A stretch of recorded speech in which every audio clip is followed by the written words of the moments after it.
Hello friends, ई शकुंतलम के learning platform पे आप सभी का स्वागत है। I hope you are doing great.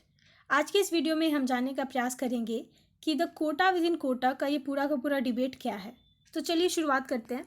सबसे पहले बात करते हैं कि ये सुर्खियों में क्यों आया, रिजर्वेशन क्या है, इसका उद्देश्य क्या है, इसके एक्सटेंट क्या है, इसको हम ब्रीफली रिवाइज करेंगे। सब कैटेगराइजेशन ऑफ एससीज यानी कि उपवर्गीकरण क्या है, प्रेसिडेंशियल लिस्ट क्या है, सब कैटेगराइजेशन का ग्राउंड यानी कि इसका आधार क्या है, सब कैटेगराइजेशन यानी कि उपवर्गीकरण के पक्ष और विपक्ष दोनों तरह के आर्गुमेंट्स को हम देखेंगे। सबसे पहले समझते हैं कि पूरा का पूरा डिबेट कैसे शुरू हुआ। तो ये शुरू इसलिए हुआ है क्योंकि सुप्रीम कोर्ट जो है वो चाहती है कि अपने 16 साल पुराने फैसले पे वो पुनर्विचार करे। वो 16 साल पुराना फैसला क्या था?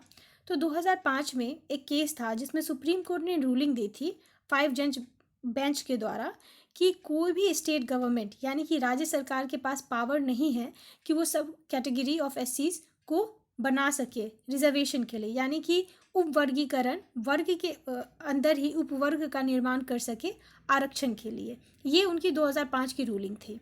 अभी क्या हुआ है कि पंजाब सरकार ने एक कोशिश की थी वर्ग के अंदर उपवर्ग बनाने की, और उसके अंदर आरक्षण देने की कोशिश की थी दो वर्गों को, एक तो मजहबी सिख और जो दूसरे थे वो थे वाल्मीकि। तो यही केस पे जो है वो सुनवाई हो रही थी, और इसी केस पे फैसला देते हुए सुप्रीम कोर्ट का ये मानना है कि अनुसूचित जाति या अनुसूचित जनजाति वर्ग के अंदर ही वर्ग बनाकर विशेष आरक्षण दिया जाना समय की मांग है। क्योंकि कोई भी लॉज जो बनते हैं तो टाइम टू टाइम उसका रिव्यू, उसका एक रिवाइज जो है वो होना चाहिए। तो अपने ही फैसले पे जो है सुप्रीम कोर्ट वो पुनर्विचार करना चाहती है। पर क्योंकि 2005 का जो रूलिंग था वो भी 5 जज बेंच के द्वारा दिया गया, और ये जो है वो भी 5 जज बेंच के द्वारा दिया गया है, तो इसीलिए जो है ये मामला एक बड़े बेंच पे सौंपा जाएगा जहाँ पे इस पूरे दोनों जजमेंट को रिकंसीडर किया जाएगा। तो कहा जा रहा है कि 7 जज बेंच जो है वो इस पूरे के पूरे मुद्दे को डिसाइड करेगी कि कौन सा जो फैसला है वो सही है। अब हम ब्रीफली बहुत ही कम टाइम पे हम एक बारी रिजर्वेशन क्या है उसको रिवाइज कर लेते हैं। तो रिजर्वेशन जो है वो पॉजिटिव डिस्क्रिमिनेशन है, यानी कि सकारात्मक भेद है, जो कि एक सरकारी नीति है जिसको कॉन्स्टिट्यूशन ऑफ इंडिया यानी कि संविधान की मान्यता प्राप्त है। अभी का अगर हम रिजर्वेशन का देखें कि किसको कितना है, तो एसटी को 7.5%, एससी को 15%, ओबीसी को 27%, ईडब्ल्यूएस यानी कि इकोनॉमिकली वीकर सेक्शन को 10%। तो टोटल जो रिजर्वेशन का कोटा है वो 59.50% हो जाता है। तो उपवर्गीकरण क्या है? देखिए, अभी एससीज की बात हो रही है तो इनको 15% है, राइट। इसमें ही कुछ जातियां हैं जो बहुत ज़्यादा डेवलप हो गई, और कुछ जो है जो अभी भी निम्न पे है, उनको कोई फ़ायदा नहीं हो रहा, ना तो जॉब्स में ना ही एजुकेशनल इंस्टीट्यूशन में, क्योंकि जो जातियां इसके अंदर डेवलप हो गई वही सारा सीट ले जाती हैं। तो सरकार का ये कहना है कि एक जाति के अंदर, एक वर्ग के अंदर ही उपवर्ग बनाया जाए। तो अगर 15% है तो मान के चलिए 15 सीट है इनके लिए, तो इस 15 में से 8 सीट जो है वो कुछ जातियों के लिए रिजर्व कर दे कि इसके अंदर भी सिर्फ यही जातियां जो है ये सीट के लिए डिजर्विंग होगी, और बाकी सीट के लिए बाकी जातियां होगी। तो ये क्या हुआ? वर्ग के अंदर ही आप क्या बना रहे, उपवर्ग बना रहे हैं, ताकि जो ये आरक्षण है इसका फायदा जो नीचे के लोग हैं एक ही जाति के अंदर उन तक जो है ये आरक्षण पहुंच सके, ताकि इक्वालिटी इक्विटी जिसका जो रिजर्वेशन का जो होल पर्पस है उसको हम अचीव कर सकें। ठीक है, तो पर्पस ऑफ रिजर्वेशन क्या है? पहला तो एडवांसमेंट यानी कि उन्नति, एससी एसटी या फिर अदर बैकवर्ड क्लासेस की, इकोनॉमिकली वीकर सेक्शंस की, अब क्योंकि 2019 में ये लागू हो गया है। और दूसरा है एडिक्वेट रिप्रेजेंटेशन, यानी कि उनका प्रतिनिधित्व जो है वो सही मायने में होना चाहिए। अब हम बात करते हैं कि एक्सटेंट क्या है, कहाँ कहाँ पे रिजर्वेशन मिलता है। तो देखिए, जो भी सरकारी शैक्षणिक संस्थान होती है जैसे कि आईआईटी आईआईएम्स, इसमें आर्टिकल 15(4), 15(5) एंड 15(6) के अंतर्गत रिजर्वेशन दिया जाता है। जो सरकारी नौकरियाँ होती है जैसे कि आईएएस आईपीएस और बाकी सारी चीज़ें, उसमें आर्टिकल 16(4) और 6 के अंतर्गत जो है रिजर्वेशन का प्रावधान है, आरक्षण का प्रावधान है। लेजिस्लेचर यानी कि जो हमारी लोकसभा है या फिर जो विधानसभा है, उसमें भी कुछ जो सीट्स होती हैं वो आरक्षित होती हैं इन जातियों के लिए अंडर आर्टिकल 334। 2019 में 103rd कॉन्स्टिट्यूशनल अमेंडमेंट के द्वारा जो भी सोशल जो भी इकोनॉमिकल बैकवर्ड क्लासेस हैं उनको भी आरक्षण दिया गया है 10%। इससे पहले क्या था, आरक्षण का सिर्फ दो ही आधार था, सोशल एंड एजुकेशनल बैकवर्डनेस। ठीक है, अब जो है 2019 में ये इकोनॉमिक बैकवर्डनेस को भी ऐड किया गया है। और ना सिर्फ रिजर्वेशन कोटा दिया जाता है बल्कि कुछ अलग सुविधाएं भी मुहैया कराई जाती हैं, जैसे कि अपर एज रिलैक्सेशन। अगर कोई जनरल कैटेगरी है तो वो सिर्फ इसी एज तक फॉर्म भर सकता है, पर अगर आप SC STs और बाकी रिजर्व कैटेगरी से आते हैं तो आपके लिए थोड़ा सा एक्सटेंडेड भी होगा, लेट जस्ट से 35। उसके बाद अटेम्प्ट्स भी होते हैं कि आप 2 बार और बाकी लोग 4 बार या फिर अनलिमिटेड अटेम्प्ट्स। फिर लोअर कट ऑफ मार्क्स भी होता है। एज ए स्टूडेंट आपको ये पता है। ओके, रिजर्वेशन को हमने रिवाइज कर लिया। अब हम आते हैं अभी के मुद्दे पे कि सब कैटेगराइजेशन क्या है, यानी कि उपवर्गीकरण क्या है। तो मैं आपको पहले ही थोड़ा सा आइडिया दे चुकी हूँ। जो भी स्टेट्स हैं, जो भी राज्य हैं, उनका मानना ये है कि शेड्यूल कास्ट में जो कुछ जो कास्ट है वो बहुत ही ज़्यादा अंडर रिप्रेजेंटेटेड है, मतलब उनका प्रतिनिधित्व जो है वो सही से नहीं हो पा रहा है। जो मैंने आपको कहा कि 15% है जिसमें से कुछ जिनको जॉब हो गया, तो मान के चलिए कि एक ऑफिसर बन गया एक फैमिली में, उसको रिजर्वेशन है, तो इसका बेटा भी होगा, इसको अच्छा एजुकेशन मिलेगा, तो ये भी रिजर्वेशन का लाभ लेगा। तो इस तरह से क्या होगा कि एक कास्ट के अंदर ही, मतलब एक जाति SC के अंदर ही बहुत सारी जातियां हैं, तो सिर्फ एक ही को पूरा का पूरा लाभ लेके जा रहा है। बाकी जो जातियां हैं वो अभी भी उसी ज़माने में जी रही हैं जो वो आज़ादी के बाद का था। तो इसीलिए ये प्रयास किया जा रहा है। राज्यों का ये कहना है कि जो उपवर्गीकरण है वो इस समस्या का समाधान हो सकता है, और राज्यों ने प्रयास भी किया है, और बहुत सारे राज्यों ने किया है, जैसे कि आंध्र प्रदेश, पंजाब, तमिलनाडु, बिहार। बिहार ने एक स्पेशल कमीशन जो है वो गठित किया था, महादलित कमीशन। ये पहचानने के लिए, ये आइडेंटिफाई करने के लिए कि विद इन SCs जो अनुसूचित जातियां हैं उनके अंदर कौन सी ऐसी जाति हैं जो पीछे रह गई हैं। ठीक है, तमिलनाडु जो है वो SC का जो उनका कोटा है उसके अंदर ही उन्होंने 3% जो कोटा है वो अरुंधति यार कास्ट के लिए जो है वो फिक्स किया था। और उसके बाद जिस केस पे 2 केस हैं जिसको लेके पूरा का पूरा डिबेट है, वो पहला केस है 2000 में आंध्र प्रदेश की जो सरकार है, जस्टिस रामचंद्रन राजू की एक फाइंडिंग थी जिसके बेसिस पे उन्होंने एक लॉ बनाया था, और राज्य में जितनी भी 57 SC थी यानी कि अनुसूचित जाति थी उनका उपवर्गीकरण कर दिया था। पर ये जब मामला जब सुप्रीम कोर्ट में गया 2005 में, तो सुप्रीम कोर्ट ने कहा कि किसी भी राज्य के पास ये अधिकार नहीं होता कि वो प्रेसिडेंशियल लिस्ट जिसके अंतर्गत किसी भी जाति को अनुसूचित जाति या अनुसूचित जनजाति घोषित किया जाता है उसके साथ छेड़छाड़ कर सके। ये राज्य के पावर इतना है ही नहीं। ये कह के इनका जो फैसला है इसको उन्होंने कैंसिल कर दिया था।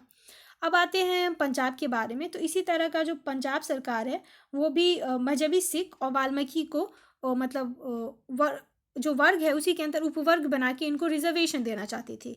तो ये मामला गया सुप्रीम कोर्ट। इसी की सुनवाई के दौरान सुप्रीम कोर्ट का ये मानना है कि एक इसका आकलन करना बहुत ही ज़्यादा ज़रूरी है। जो आरक्षण में जो सुधार है वो समय की मांग है, क्योंकि टाइम के साथ चीज़ें बदलती है तो एक रिव्यू होना ज़रूरी है। तो अपने ही डिसीज़न को सुप्रीम कोर्ट जो है वो रिव्यू करना चाहती है, और क्योंकि ये जो डिसीजन था वो 5 जज बेंच का है और ये भी 5 जज बेंच का है, तो अब जो रिव्यू होगा इस दोनों जजमेंट पे वो 7 जज बेंच के द्वारा होगा। फाइन। अब हम समझते हैं कि प्रेसिडेंशियल लिस्ट क्या होती है। तो देखिए, कॉन्स्टिट्यूशन जो है वो इसका प्रावधान करता है कि SC STs को जो इक्वालिटी है वो प्रदान करने के लिए उनको स्पेशल ट्रीटमेंट दिया जाए। लेकिन ये किसी भी जाति को कौन सी जाति SC है या ST है या ट्राइब्स है ये नहीं बताती। ये पावर जो है वो सेंट्रल एग्जीक्यूटिव यानी कि प्रेसिडेंट जो राष्ट्रपति है उनको दिया गया है।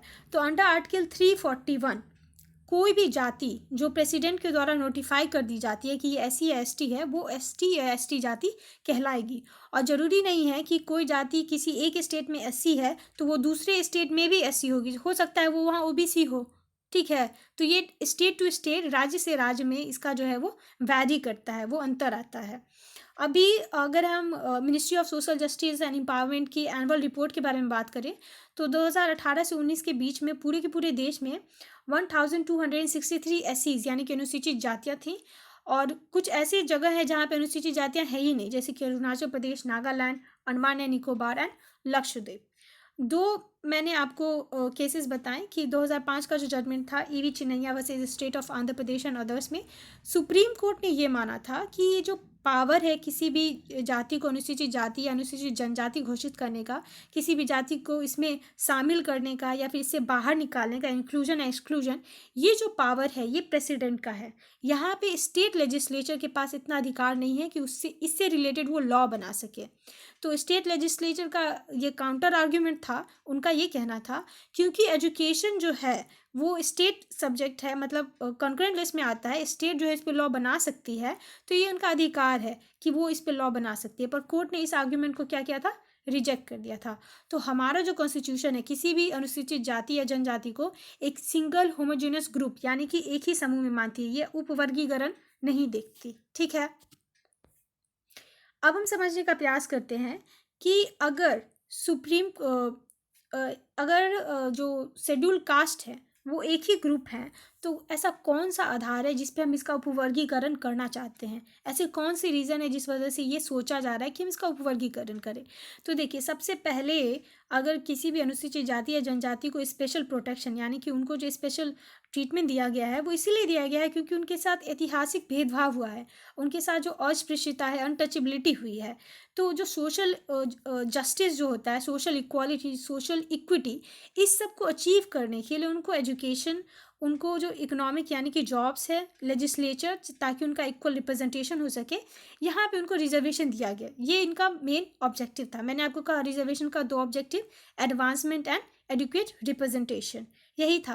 लेकिन सुप्रीम कोर्ट का ये कहना है कि ये जो रिजर्वेशन का जो बेनिफिट है ये ट्रिकल डाउन नहीं हुआ है वीकेस्ट ऑफ द वीक। ये क्या होता है, एससी वीक है, ठीक है। अब एससी में भी बहुत सारी जातियां होती है, एक जाति जो है वो रिजर्वेशन का लाभ ले रही है, तो क्योंकि ये बहुत टाइम से ले रही, तो ऑब्वियसली ये इन द टाइम पीरियड, मान के चलिए 20 साल में, ये जाति तो बहुत डेवलप हो जाएगी ना, ये तो जनरल से भी ज़्यादा अच्छी हो जाएगी, उसके बराबर हो जाएगी। पर जो बाकी जातियां हैं वो पीछे ही रहेंगी, क्योंकि अगर संसाधन की बात करें तो संसाधन होते हुए भी इनके पास रिजर्वेशन है, तो ऑब्वियसली ये सारा लाभ ले जा रही हैं। तो जो वीकेस्ट ऑफ द वीक है, एससी वीक है, और इसमें भी कुछ वीकेस्ट हैं, इन तक ये रिजर्वेशन का लाभ जो है वो ट्रिकल डाउन नहीं हो रहा, ये नहीं पहुंच रहा, ये इनका कहना है। इस वजह से ये ज़रूरत महसूस की जा रही है कि उपवर्गीकरण किया जाए। वैसे भी अगर हम बात करें तो क्रीमी लेयर का तो कंसेप्ट हमारे पास है ही ना, जिसको सुप्रीम कोर्ट ने माना है in general Singh versus Lakshmi Narayan Gupta. Supreme court का जो ये क्रीमी लेयर है कि अगर आपकी सैलरी या अगर आपका इनकम जो है वो एक लिमिट से ज़्यादा है तो आप रिजर्वेशन के लिए एप्लीकेबल नहीं है, पर यही है कि ये सिर्फ ओबीसी के लिए एप्लीकेबल होता है। और सेम तरह का जो क्रीमी लेयर है ये सुप्रीम कोर्ट के द्वारा कहा गया था कि जो शेड्यूल कास्ट में जो प्रमोशंस में होता है उसमें भी अप्लाई किया जाएगा, लेकिन जो सेंट्रल गवर्नमेंट है वो रिव्यू पिटीशन डाल दी, और ये जो है अभी मामला सुप्रीम कोर्ट में पेंडिंग है। इस पर भी जजमेंट आएगी तब देखा जाएगा। तो यही पूरा मुद्दा है कि पंजाब सरकार जो है वो वाल्मीकिज और मजहबी सिख को जो है वो उपवर्गीकृत करके आरक्षण देना चाहती थी, उसी में देना चाहती थी, किसी का लेना नहीं चाहती थी, किसी को हटाना नहीं चाहती थी। तो इसी पे जो है वो सुप्रीम कोर्ट अपना जजमेंट सुना रही है, और अपना जो उनका जजमेंट दिया हुआ था इन द ईयर 2005, जिसमें उन्होंने कहा था कि ये कम्प्लीटली जो है वो प्रेसिडेंट का पावर है, और साथ ही में उन्होंने ये भी कहा था कि रिजर्वेशन जो एससी को मिला है वो इसीलिए मिला है क्योंकि चाहे वो देखिए, एक जो लॉजिक है वो वैलिड भी है कि आप एससी से हैं तो आपके पास क्या है, आपको लोग समाज में एक होता है ना कि आप अनुसूचित जाति से हैं या जनजाति से हैं, तो भले ही आपके पास पैसा आ जाए लेकिन लोग कहेंगे ये इसी जाति का है, तो जो भेदभाव है वो हो ही रहा है। तो रिजर्वेशन का जो मेन मकसद था वो इसी भेदभाव को कम करना था ना। तो पैसा आने के बाद भी, जॉब आने के बाद भी जो सामाजिक जो दृष्टिकोण है वो इनके प्रति नहीं बदला है। यही सुप्रीम कोर्ट का मानना था इन 2005 जजमेंट। पर अभी के जजमेंट में उनका कहना है कि टाइम आ गया है कि हम इसका एक आकलन करें, देखिए कि समय के साथ इसमें सुधार किया जा सकता है या नहीं किया जा सकता। अब हम कुछ आर्ग्यूमेंट्स इसके विपक्ष में देखते हैं कि उपवर्गीकरण क्यों नहीं किया जाना चाहिए। ठीक है, तो एक तो मैंने आपको अभी जस्ट बताया कि जो एससी को रिजर्वेशन है वो इस बेसिस पे मिला है कि सब ने अनटचेबिलिटी जो है, जो सामाजिक जो भेदभाव है उसको उन्होंने देखा है। इसमें ये नहीं देखा गया है कि एससी में वो जाति है जिनके पास ज़्यादा पैसा, उनके साथ भेदभाव ना हुआ हो, तब भी होता है, और अगर आपके पास पैसा नहीं है तब भी होगा। तो ये जो अनटचेबिलिटी है ये कॉमन है, ठीक है। तो इसीलिए इनको जो है सब कैटेगराइज करने की ज़रूरत नहीं है। पहला जो चीज़ है वो ये है। दूसरा जो चीज़ है वो ये है कि अगर हम इस तरह का चीज़ का पावर अगर दे देते हैं कि आप उपवर्गीकरण कर सकते हैं, तो आपको पता ही हमारे देश में आरक्षण कितना पॉलिटिकली मोटिवेटेड मुद्दा है। हर चुनाव से पहले अगर किसी को भी वोट चाहिए तो आप कह दो हम आपको आरक्षण देंगे, भले ही वो बाद में सुप्रीम कोर्ट उस पर ब्रेक लगा दे, लेकिन वोट लोग ले लेते हैं। तो अगर आप अभी तो आरक्षण दे रहे थे, आप सिर्फ SC या ST को, अब अगर आप उपवर्गीकरण वाला राइट दे देंगे इन लोगों को, तब तक पेंडोरा बॉक्स ही खुल जाएगा कि SC में भी ये जातियाँ हैं जिसको हम आरक्षण देंगे, तो और भी ज़्यादा क्या होगा, मतलब डिवाइड जनरेट होगा सोसाइटी में। जाति पे पहले ही झगड़ा होता था, अब उपजाति में भी आपस में झगड़ा होगा। तो ये सब क्या है, मतलब इसके विपक्ष में आर्ग्यूमेंट्स है कि उपवर्गीकरण क्यों नहीं होना चाहिए। अब हम बात करते हैं कि क्यों होना चाहिए। तो जैसा कि मैंने आपसे कहा कि कुछ जातियाँ, क्योंकि समय के साथ साथ उन्होंने सबसे ज़्यादा फ़ायदा उठाया है, और कुछ जातियाँ उन्हीं के अंतर्गत उनको ये फ़ायदा नहीं हुआ है, इसलिए ज़रूरी है कि हम उपवर्गीकृत करें। और ये जो मैंने आपको बात कही, ये टाइम टू टाइम बहुत सारे जजमेंट में सुप्रीम कोर्ट ने इसको एक्नॉलेज किया है, इसको माना है। जैसे कि 2008 का उनका 18 का उनका रूलिंग था, जर्नैल सिंह, उसमें उन्होंने कहा है कि विद इन SC यानी कि शेड्यूल कास्ट में भी जो सोशल इनक्वालिटी है वो एग्जिस्ट करती है। और जो ऑब्जेक्टिव था रिजर्वेशन का वो ये था कि जो बैकवर्ड क्लासेस हैं वो एक स्तर पे आए, सबका सामाजिक जो है वो उत्थान हो सोसाइटी में। पर वो तो नहीं हो रहा ना। हमारा जो कॉन्स्टिट्यूशनल जो गोल था वो था कि सोशल ट्रांसफॉर्मेशन हो, और ये तब तक नहीं हो सकता जब तक ग्राउंड रियलिटीज़ जो है उसको हम नहीं देखेंगे। ग्राउंड रियलिटी तो यही है ना कि रिजर्वेशन का फ़ायदा सिर्फ कुछ सेलेक्टेड कास्ट को ही हो रहा है, बाकी लोगों को नहीं हो रहा।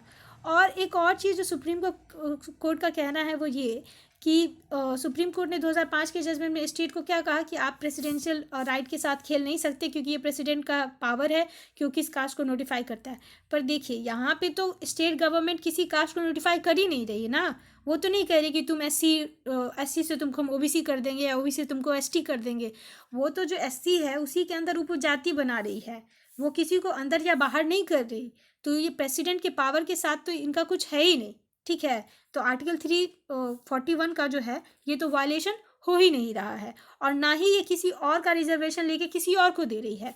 SC का 15% है, इसी में जो है हम इसी की जातियों के बीच में हम इसको उपवर्गीकृत कर रहे हैं। तो ना तो हम किसी का रिजर्वेशन छीन रहे हैं, ना किसी को हम एक्स्ट्रा दे रहे हैं, ना ही हम कोई जाति ऐड कर रहे हैं, ना ही हमको जाति हटा रहे हैं। तो ये तो वायलेशन है ही नहीं, ये स्टेट का कहना है। और यही जो मुद्दा, यही जो पक्ष है वो सुप्रीम कोर्ट के द्वारा भी एक्नॉलेज किया गया है।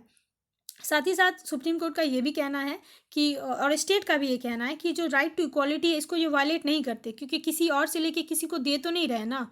और इसी के थ्रू सब कैटेगराइजेशन यानी कि उपवर्गीकरण के थ्रू ही जो हमारा जो रिजर्वेशन का जो मकसद है कि रियल इक्वालिटी और प्रोपोर्शनल इक्वालिटी, इसको हम अचीव कर सकते हैं। तो अगर तो कंक्लूजन में हम यही कह सकते हैं कि अब अगर खुद सुप्रीम कोर्ट को लग रहा है कि वो अपने फैसले की समीक्षा कर सकता है, तो देश को इस पर अंतिम फैसले का इंतज़ार करना चाहिए।